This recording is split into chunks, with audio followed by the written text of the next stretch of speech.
Ooh, let's go. Welcome back, fam. I'm in the garage. Sorry for the echo again. I'll figure it out with some mics eventually.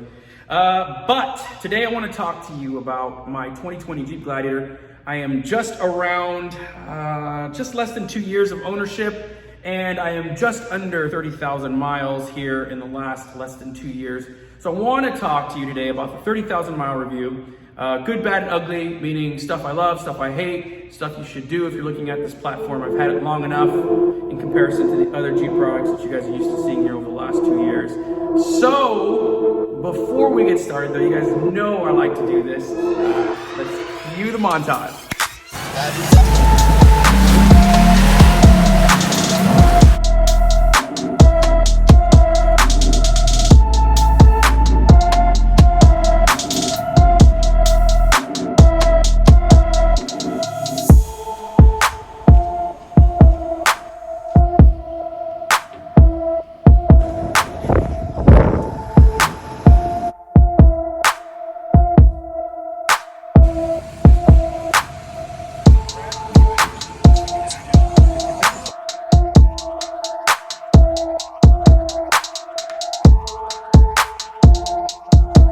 Start off with intended use.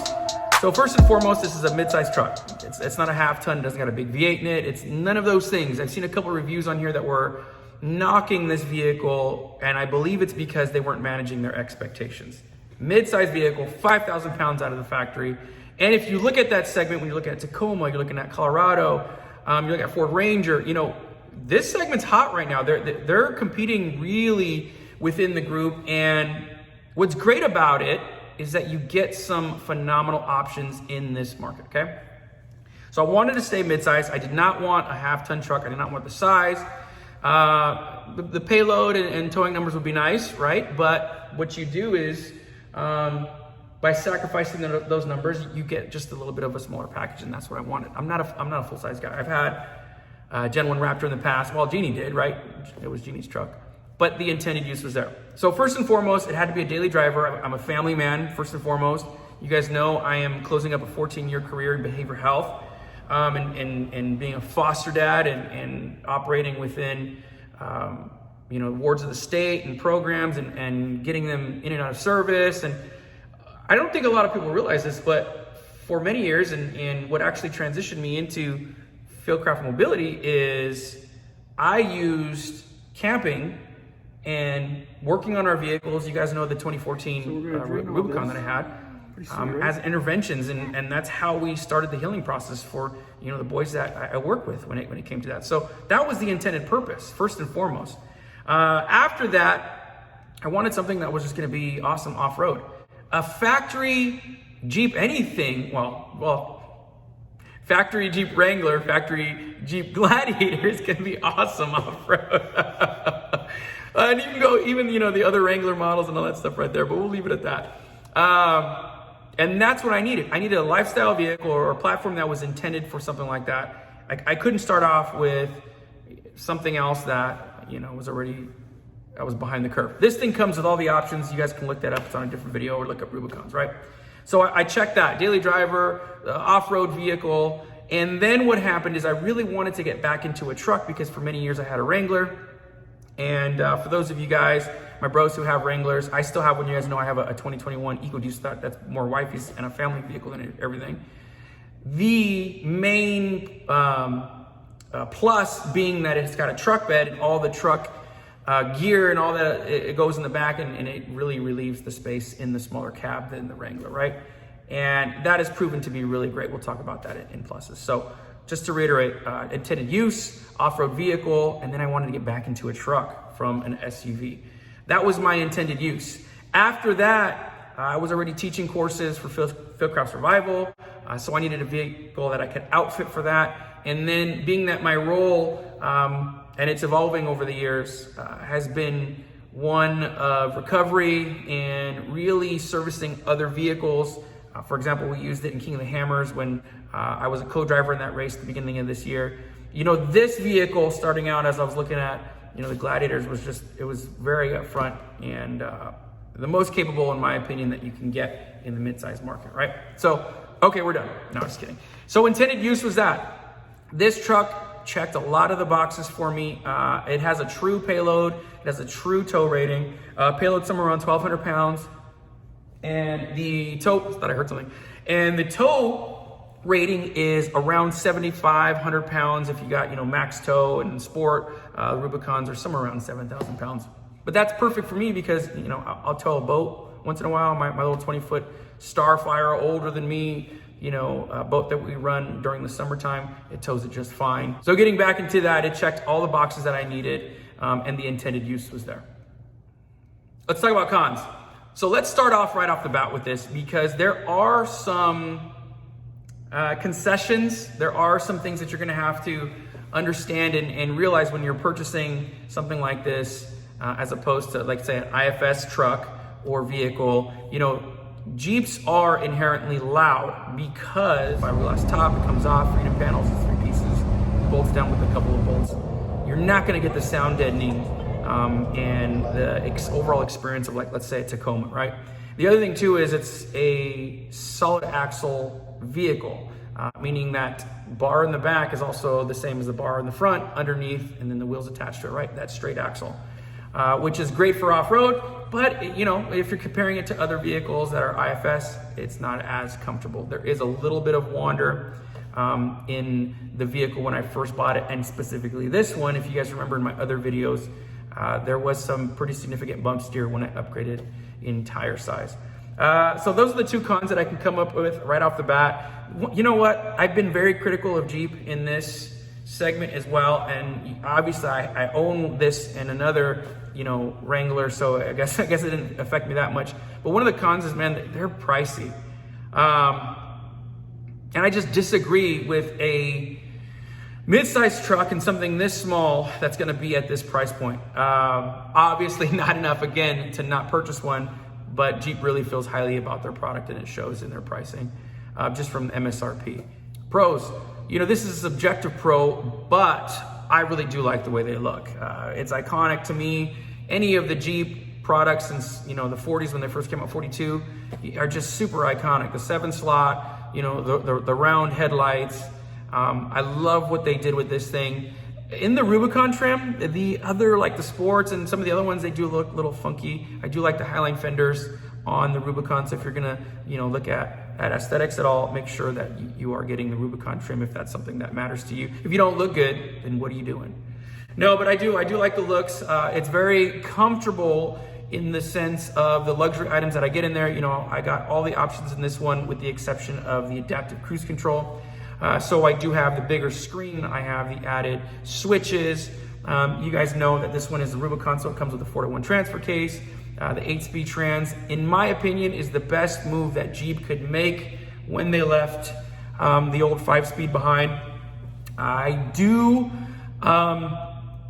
like the V6. Let's put it that way. It was one of my big critiques in the Wrangler, in the JK that I had before. I was not a fan of this motor, but I believe that the 8-speed automatic transmission really helps it out.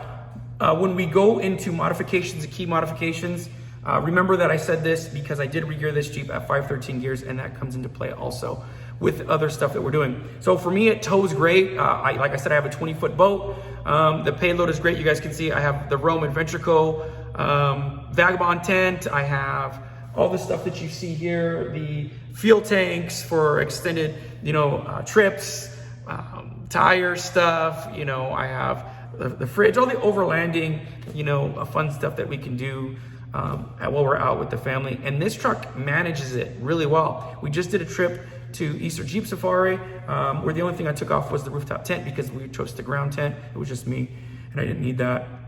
Did great. The full-size spare is in there, and then I have all the room in the cab. In terms of pros, I think that's everything that I can think of, other than, in this class, like I said, the mid-size class, it is a class-leading towing capacity, payload, and for a small mid-sized truck, I think it does really well, you guys. Again, managing expectations and understanding what it is comes into play when you're looking at the pros of this vehicle. Let's talk about things you should do to the truck if you're looking at getting them. You can leave it stock. They're great. As a matter of fact, I ran this one for several months in a factory form. You can see several of those videos on Fieldcraft Survival, but also here as I've documented the progress of it. But if you want just a little more out of it, like me, which most of us Jeepers do, here's some of the things that I think you should do. You should look into upgrading your steering. This thing has a full setup from Steer Smarts. That's one of the more recent things that I've done. They're a partner now on the page. They're also reached out and said that they would like to work with us also on the Eco Diesel, which I'm super excited. But I've had them on here and I used them and I installed it prior to us going to Easter Jeep Safari. And I'll tell you, it really set things straight. It's all chromoly, American-made products. I got the full suite, the drag link, the tie rod, all that stuff in there in combination. Works great. I highly recommend that if you are looking at upping your steering. And it actually made it fun for me again, to be honest with you. So I do say, that's first. So if you are going to want to hit and tackle more difficult trails, like I said, a factory four-wheel drive truck can do that stuff. Overlanding isn't some highly technical thing that overlanders want you to think it is. I know they get on here and criticize me all the time. I got a comment the other day on the mobility page that said, you can always tell somebody who doesn't overland with a rooftop tent. I'm like, shut up, oh my God. Never mind I have 3 children, right? Never mind I'm trying to get my wife and family out. Anyways, you know me, I got a jab back. But it is what it is, okay? This truck, in terms of pros and suspension, to make it go a little bit more off-road, and really that's my intended use. Like you guys saw that section I talked about already. My intention wasn't to make an expedition style vehicle. I would not put 39s on an expedition style vehicle. Well, maybe I would, I don't know. It is a Rocklander, or somebody called me a survival lander the other day, right? Off-road is the direction I wanted this, and then if I want to go camping or do some overlandy type stuff, that's what I wanted to do. So when I was looking at suspension, to get back to suspension, I started with a 2-inch lift, which is fine. You can tackle anything on 37s, 2-inch lift. The average guy, it's going to be way more than anything that you need, but I'm pushing the envelope a little more, and I do intend on upgrading axles later. Right now, it still has the factory Dana 44s. Everybody asks that. They do have some modifications to it, and I am running the 39, which technically isn't really a 39. I know BF, sorry guys, I know that you really like to call these things 39. They're not a true 39. They're somewhere around 38s. And they're around 88 pounds too, which is a lot lighter than, let's say, if I was running the Nitto 40s, which are 118 pounds, I think is what they are. That's the reason I went that direction. So 2 inches is fine. Honestly, you can stay there, do 37s. That would be my recommendation. And then you have really minor things that you need to add on or adjust if that's the direction you're gonna go. If you wanna tackle more difficult obstacles or give yourself a little added edge, go up to the 4.5-inch from Evo. I really like it. I have heard some critiques about it for people in different, let's say, climates or wet environments or snowy, that maybe they have an issue or they can't be down there greasing zerks and whatnot with the suspension. I'm in a really dry climate here in Arizona. The stuff that I do in California, Arizona, Utah, it works great for me. We'll see. Right now it's basically their entry-level setup, okay? So when I went 4.5 inches, it gave me a better breakover angle, and you guys know that's the middle angle between the tires, and the approach angle is always excellent, even factory form. And it also gave me an added benefit in the departure angle, which is the angle in the rear from the tires to the back of the bumper. That is the highly debated issue, fault, whatever you want to call it, of the Jeep Gladiator. I mean, I've hit the rear of this on several occasions. You just drive differently, right? It's the same thing when you don't need 39s, right? Somebody told me that the other day. Thank you, I appreciate that. But it's what I want to do, right?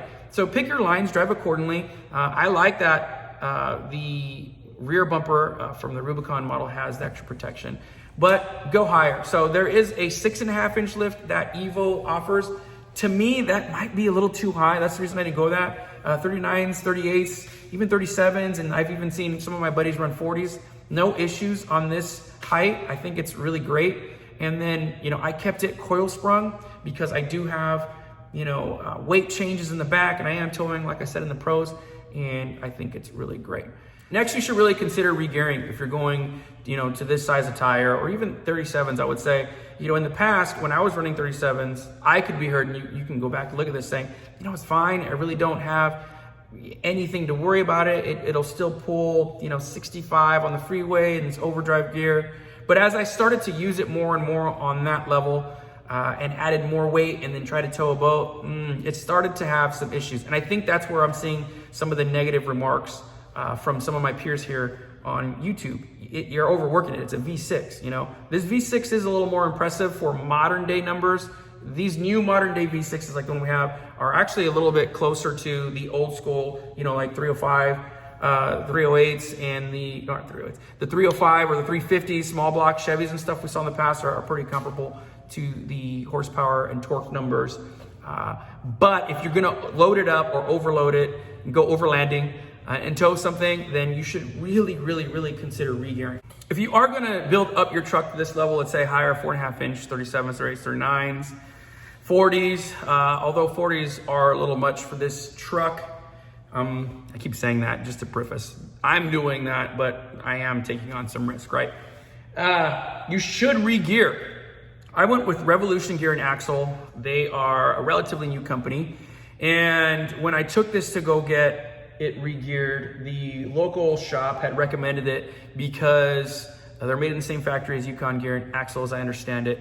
And I could be wrong. I don't know. That's just what they told me. But it was also available when I went to go get it regeared, and I paid for the, you know, the regearing and whatnot. And I wanted to make sure I got a good return on my investment. They had said, look, we're having a little bit of an issue getting parts. Just, you know, everything's going weird right now. This is here. We recommend them. They're a new company. We've been using them. I met some of their guys, actually, Eastern Jeep Safari too, which is really great. And yeah, you should regear. So I'm running a 513 Revolution Gear and Axle on this.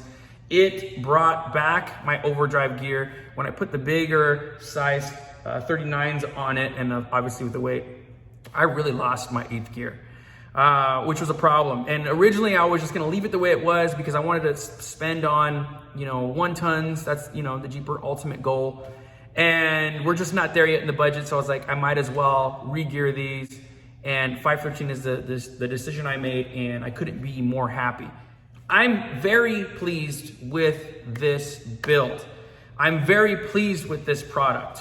I do have some critiques of it. I do have, you know, pros and cons, but overall, I can't see myself even getting rid of this platform in the future. But there's 2 things that are kind of jacking that up, okay? One is, you guys know I just got the new Eco Diesel for the Wrangler, and it's a really fun motor, you guys. It's totally mild-mannered. You know, the revs are real low. That would be really cool for this and the way that I'm using it. You know, you get over a 400-mile range, and the torque is somewhere around, what, 445 foot-pounds of torque, which is excellent. You know, I don't have that on here. So I have been considering maybe getting a diesel, but then I have to start all over again, and it just doesn't appeal to me. So I'm like, nah. I will tell you though, that with the release of the new 392 Hemi on the Wrangler side, if they came out with that day, I would get rid of this thing. This truck with a big V8, American horsepower in it, V8 American horsepower would just be ideal. So much more fun. And honestly, I don't think they're gonna do that. So 3.6 has been really nice. It's already been lasting the test of time. There's no issues there. If I just leave it, you know, I'll easily get over 100,000 miles and a couple 100,000 miles. We've been seeing that within the other JKs that have the Pentastar, and then also the JLs and everything that has it in the Gladiator. So I've been getting really great performance out of it. Right now, because I do drive it more in the city, the MPG is sitting somewhere around 12. When I am on the highway, I am seeing a little more closer to like 16, depending on how I drive it. In Utah, there are areas in Utah, because I do come back and forth from Utah a lot, where it's 80 miles per hour. And then once I get out of, you know, 70 to 75 and I go into those higher speeds, it will do it. It will do it just fine, but you will start to see it burn some fuel and drop down to like 11. And it's the same thing when you're towing too. I think that's also important to note, is that when you're towing, that you will burn some fuel, and it does like to rev. So consider that if that's a con or a pro. I don't know. That's something that you guys are going to have to decide. For me, I guess it doesn't matter. It's a It's a non-factor for me. But all in all, I really like this vehicle. Like I said, there's not a lot of reasons why I would get rid of it unless Jeep came up with a variant that had big horsepower with the new 392. I just think that would be phenomenal, especially for the way that I use it as a survival lander or for a rock lander. You know, those are the things that we really like to do. Stay tuned, guys. I have another trip planned next month. It looks like we are going to be going to the Rubicon. I'm super excited. Never been.